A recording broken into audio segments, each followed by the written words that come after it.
On the news, former Vice President Atiku Abubakar resigns from PDP, cites irreconcilable differences.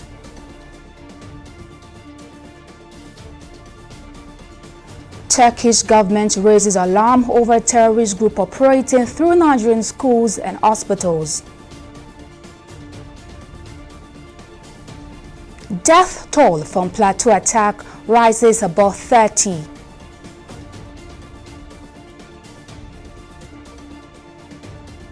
It's a pleasure to have you join News Now on TV 360 Nigeria. I am Victoria Konde.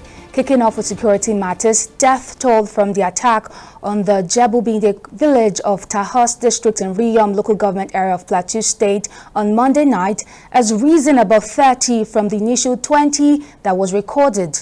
Journalists had on Tuesday reported how gunmen suspected to be Fulani militia invaded the community at about 11 p.m. and killed 20 people, while an unspecified number were injured as residents fled the community for safety. The chairman and publicity secretary of the Coalition for the Protection of Democracy in Riyom, Gideon Manjao and Gudu Daniel, disclosed that heavily armed attackers invaded the village at night, going from house to house and killing innocent residents, including women, children, and the elderly who were unable to flee. However, a youth leader from the community, Dauda Dong, who spoke to journalists, said the death toll had gone up from 20 to 32 after the youths discovered 7 bodies in the bushes, while 5 of those who were injured died while receiving treatment. On the political scene, former Vice President Atiku Abubakar has resigned from the People's Democratic Party (PDP), citing a departure from the party's founding principles. In a letter dated July 14, 2025, and addressed to his ward chairman in Jada local government area of Adamawa State, Atiku said the party's current trajectory no longer aligns with his values. He expressed gratitude for the opportunities he had within the PDP, including serving as vice president and twice contesting for the presidency. Atiku is now a prominent figure in Nigeria's opposition coalition, ADC. Now reacting to the development, PDP chieftain Debo Derino said he was not surprised by Atiku's resignation and wished him well. He expressed optimism that the party would remain united and even grow stronger despite Atiku's exit. We are not in any way taken by surprise. Atiku's soul has left the party the very day he decided to join the coalition. And the unfortunate thing is he did not carry the party along, which was the reason why the party disowned him. And we believe that this is not the first time Atiku will abandon the party. This is more or less the 3rd time in 20 years. And the point is, each time that he has left, PDP has remained more solid and more organized. So there wouldn't be any difference this time around. That he is leaving gives us hope that we will have peace in PDP. We wish him good luck in wherever he goes, but we are waiting in 2027 to see how far he can go. What I perceive is closeness of rank among the party leaders. Those who have splitted themselves between Atiku and Wike, we now have nothing other than to concentrate and see the party as one. We will have peace in PDP, and we are anticipating that by the special grace of God, this will be the end to whatever is the division in PDP. We see ourselves as one. The PDP is bigger than anybody. PDP is a name, is a brand that will not die, irrespective of whoever decides to leave. The death of Nigeria's former President Muhammadu Buhari in a London hospital has continued to stir strong public reactions as Nigerians are revisiting a key promise he made in 2015 to end medical tourism and revamp the nation's healthcare system. Throughout his presidency, however, Buhari consistently sought medical treatment abroad, a decision his former spokesperson, Femi Adesina, defended, saying the former president could have died much earlier if he had relied on Nigeria's healthcare system. According to Adesina, Buhari had a long-standing relationship with his UK medical team, and switching to local facilities could have compromised his survival. Reacting to this, the first vice president of the Nigerian Medical Association, Dr. Benjamin Olojebutu said Nigeria loses about $7 billion annually to medical tourism, a figure driven largely by a lack of trust in the local healthcare system. Earlier on, I spoke with an orthopedic and trauma surgeon, Dr. Toluwani Orubeja. I started by asking him what the late former president seeking medical treatment abroad suggests about the state of Nigeria's healthcare system and why the political class continue to avoid local facilities. We as Nigerians have gotten so used to our politicians making promises and not delivering on them. And we don't even hold them accountable for these failed promises. So if we look at the campaign strong points in 2015, in 2019, and tally them with the achievements of the 8-year tenure, we can hardly match them, right? And we just move on as Nigerians. We don't hold them accountable for it. That's why they can afford to, take us for a ride, go for their medicals abroad, and feel like there's nothing anyone can do or say about it. It does not really.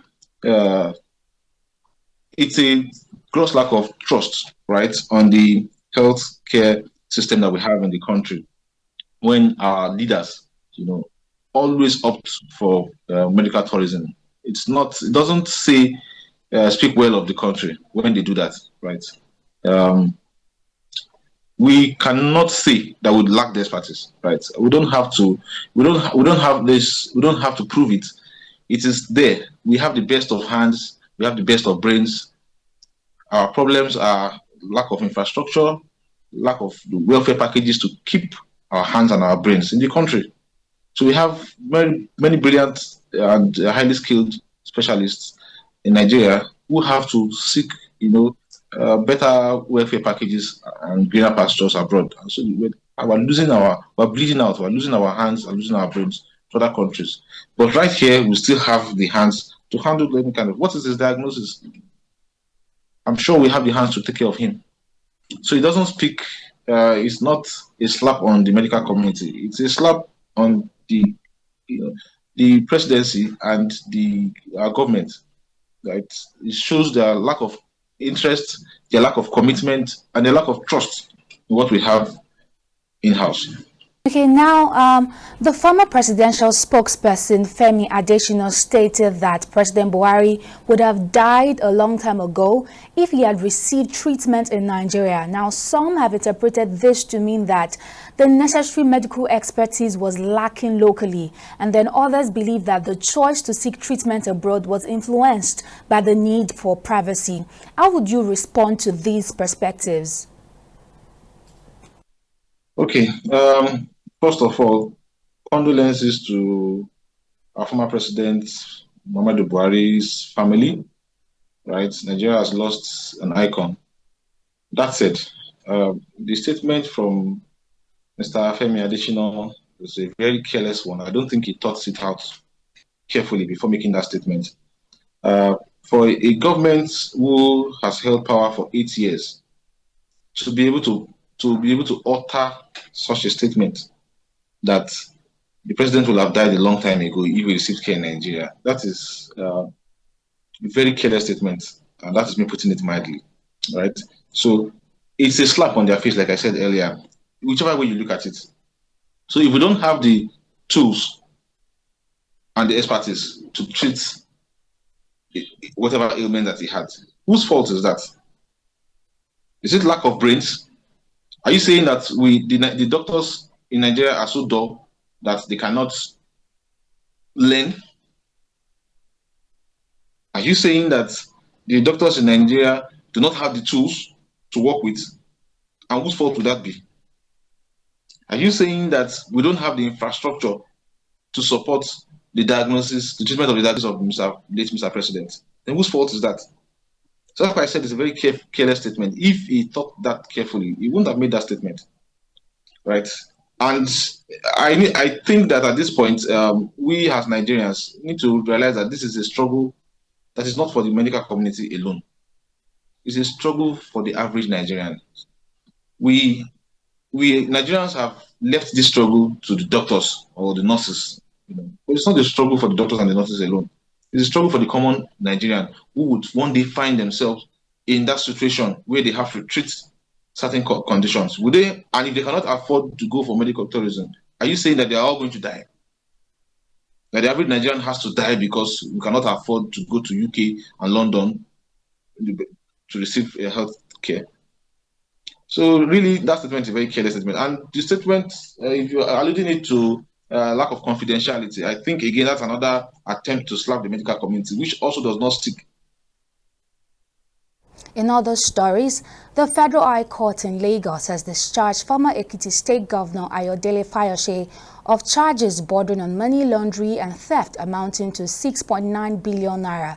Justice Chukwujekwu Aneke upheld a no-case submission filed by Fayose, ruling that the Economic and Financial Crimes Commission failed to establish a prima facie case linking him to the alleged offences. Fayose, who was the first arraigned in 2018, faced allegations of receiving 1.2 billion naira for his 2014 campaign and laundering funds through proxy companies, but the court ruled that the prosecution's evidence was insufficient.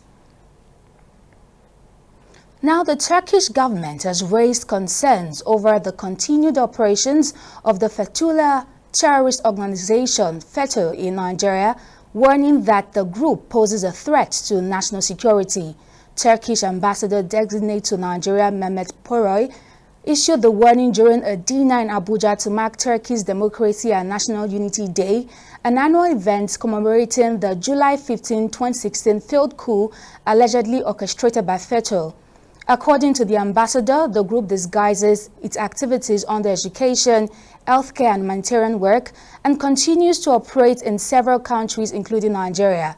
It called for vigilance and international cooperation, noting that while many FETÖ-linked institutions have been shut down or taken over globally, the organization's networks remain active and dangerous.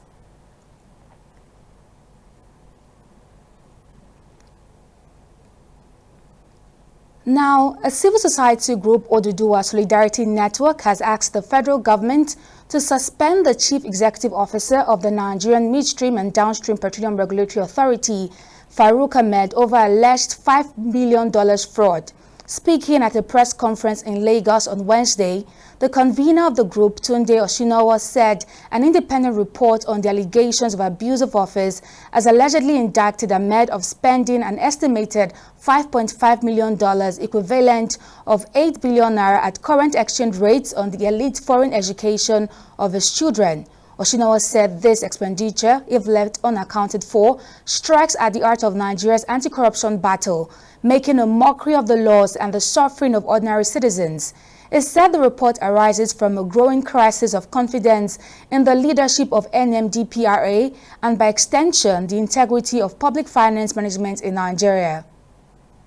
We call on President Bola Ahmed Tinubu to suspend Engineer Farouk Ahmed from office pending the conclusion of comprehensive investigation by relevant agencies. This is not unprecedented. Presidents before him have taken similar actions. In 2022, former Minister of Humanitarian Affairs Betta Edu was suspended over allegations of financial impropriety, and in 2017, Babacho Lawal, the Secretary to the Government of the Federation, was removed from the misuse of funds earmarked for internally displaced persons.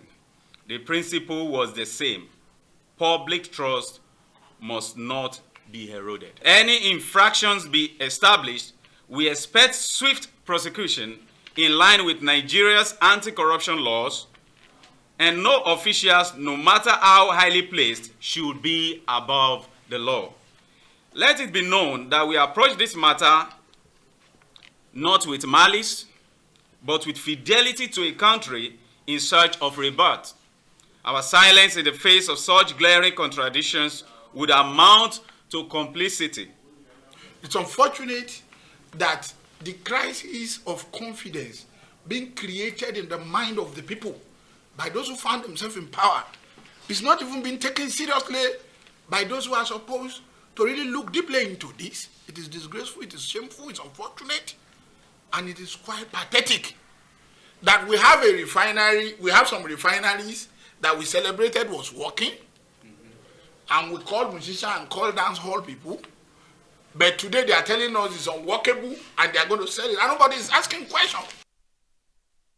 Now, let's go back to the story on the alert issued by the Turkish government of the Fethullah terrorist group in Nigeria. Joining us to discuss this further is security expert Dennis Amakri. Thank you very much for joining us now. So what is your reaction to the Turkish government's claim that a terrorist group like FETÖ is operating within Nigeria's education and health sectors? And how credible do you consider this threat? Now, is it also safe to assume that Nigeria has become a hotbed for terrorist groups? If so, why is that the case? Thank you very much for this, for inviting me on this. You know, we have a throwback, actually. It is not a new thing. I think it's a repetition of what happened in 2016 in Nigeria when I think the Turkish ambassador, Hakan Kasil, was informing the Nigerian government that there are some educational institutions and hospitals that are backed by terrorists, and the federal government should close it down. And of course, the security agencies were very much aware, and they looked at these schools, and they discovered that, well, this is a problem from Turkey itself, because the Fethullah group, has been declared a terrorist group because in 2016, they've been existing since in the 50s. And in 2016, I think there was a coup against the government, and then a lot of people died, but it was not successful. And after that coup, I think the ambassador at that time, Hakan, came to say that Nigerian government should close down some Turkish schools in Nigeria. And those Turkish schools include the Nigerian Turkish International School, which is in Abuja, Kaduna, Kano, Yobe, Ogun State, and in Lagos. And of course, the Nigerian Turkish Nile University, which is located in Abuja, also was fingered as one of them. We have the Nizamiye Hospital, also in Abuja, were also fingered as those who were behind FETÖ, which they declared to be a Turkish terrorist group. And now I'm surprised that the ambassador, I think Mehmet Poroy has come out to say that these terrorists are still in Nigeria, because I don't think anything happened the last time in 2016 when they made this statement. And now they are repeating it again. Now, these schools have been existing since 1998.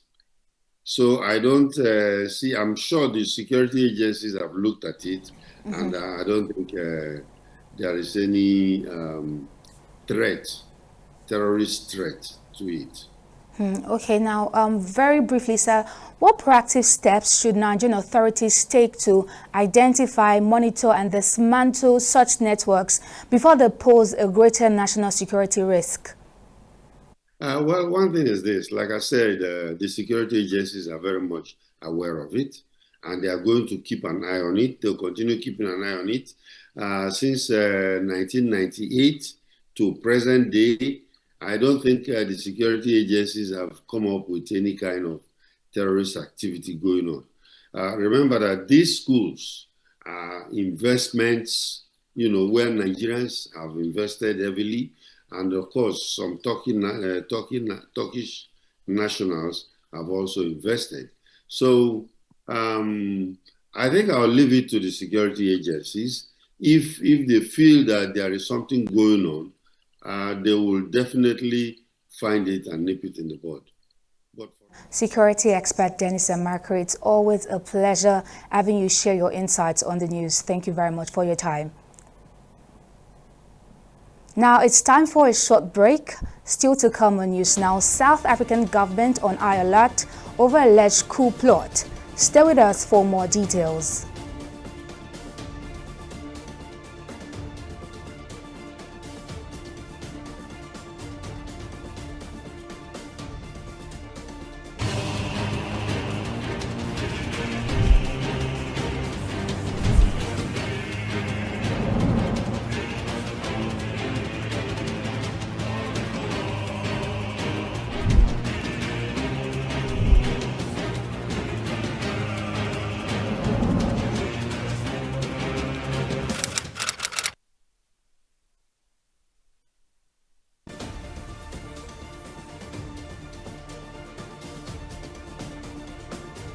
Welcome back. Here's a recap of our main stories. Former Vice President Atiku Abubakar has resigned from the People's Democratic Party (PDP), citing a departure from the party's founding principles. In a letter dated July 14, 2025, and addressed to his ward chairman in Jada local government area of Adamawa State, Atiku said the party's current trajectory no longer aligns with his values. We also told you that the Turkish government has raised concerns over the continued operations of the Fethullah terrorist organization FETÖ in Nigeria, warning that the group poses a threat to national security. Turkish ambassador designate to Nigeria issued the warning during a dinner in Abuja to mark Turkey's Democracy and National Unity Day, an annual event commemorating the July 15, 2016 failed coup allegedly orchestrated by FETÖ. Well, in case you missed any of our news bulletins or for more updates, you can catch us on Limex World TV and Havio TV, or log on to our website on www.tv360nigeria.com. You can also follow us on our social media platforms on X, Instagram, and YouTube at TV360 Nigeria, or download our mobile app on Google Play Store, Huawei App Gallery, and Apple Store. On Facebook, we are at TV360 Online. In the last 3 years, we have built a multi-purpose center, which is the envy of all in our constituency. And I can tell you that the people who are living there are already enjoying it. Guy, do you think what this man just said is true? See, I seriously doubt. I'm sure it's one of those their silly lies. And wait, do you know there's a way to find out if these things he's saying is true or not? This is the Construct app. It gives people like us a sure way to track implementation of constituency projects. It gives valid and verified information on location of projects, amounts allocated, amount funded, the level of job done, and even the profiles of concerned legislators. You and I can post directly on this app. Are you serious? This is the Go-To app if you want to know how our Commonwealth is being expanded by the government. Wow. Let's even see if what this man said is true. Show me. The Construct app is developed by Other Paper Nigeria with support from USAID and is available on both Google Play Store and Apple Store. And it's true. Of course, I told you.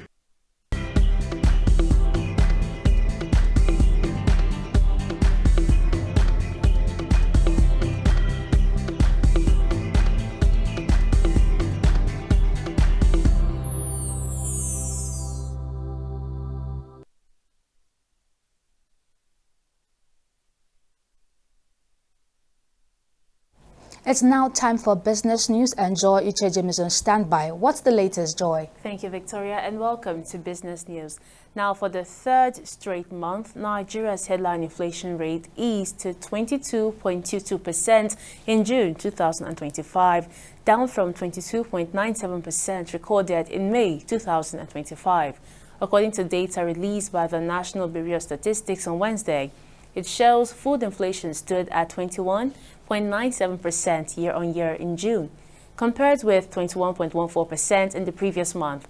Driven by base effects and improved food supplies, the latest figure represents a 0.75 percentage point decrease, signaling a modest slowdown in the pace of rising consumer prices across the country.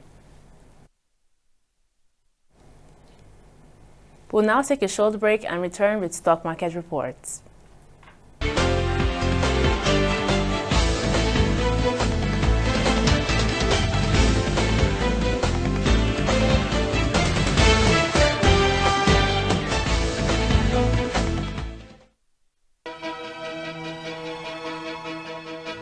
Opinions are free, facts are sacred, but truth is universal.